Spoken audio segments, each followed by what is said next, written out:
In 1966, the Soviet MiG-11 was the most feared weapon in the sky. It was fast, deadly, and a total mystery to the West.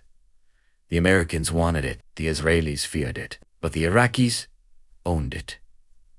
How do you steal a supersonic fighter jet from the heart of an enemy nation? You don't use a commando team. You use a beautiful spy, a disillusioned pilot, and a gamble that changed history forever. This is Operation Diamond. Meet Munir Redfa.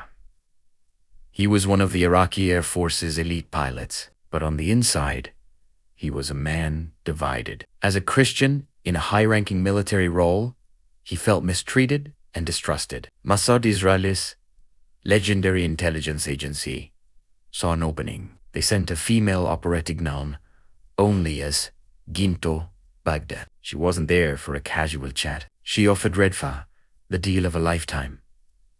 $1 million, safety for his entire family, and a new life in Israel. The price? The price? He had to fly his MiG-21 straight into the arms of his enemies. August 16th, 1966.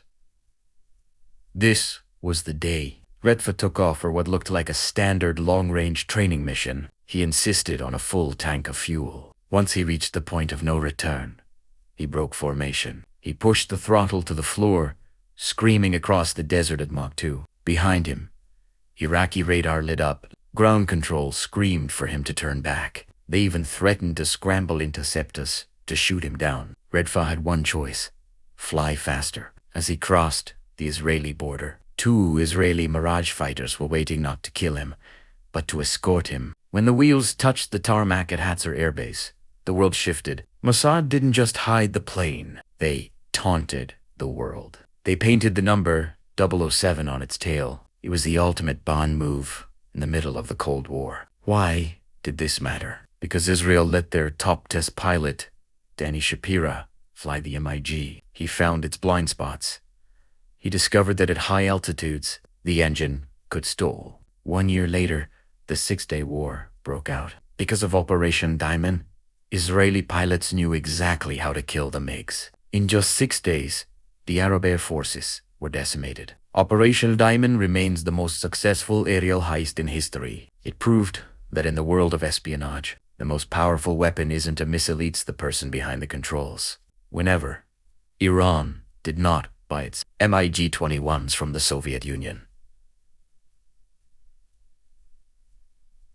During the Iraq War, Iran was under a Western arms embargo. To keep its air force flying, Iran turned to China and purchased the Chengdu F-7N. Iran acquired about 35 of these jets in the late 1980 segundos Han, while it wasn't as advanced as Iran's F-14 Tomcats or F-4 Phantoms. It was simply easy to maintain and cheap to operate compared to Western jets. Interestingly, despite being a fighter jet, the Iranian F-7 cell didn't see much famous dogfighting.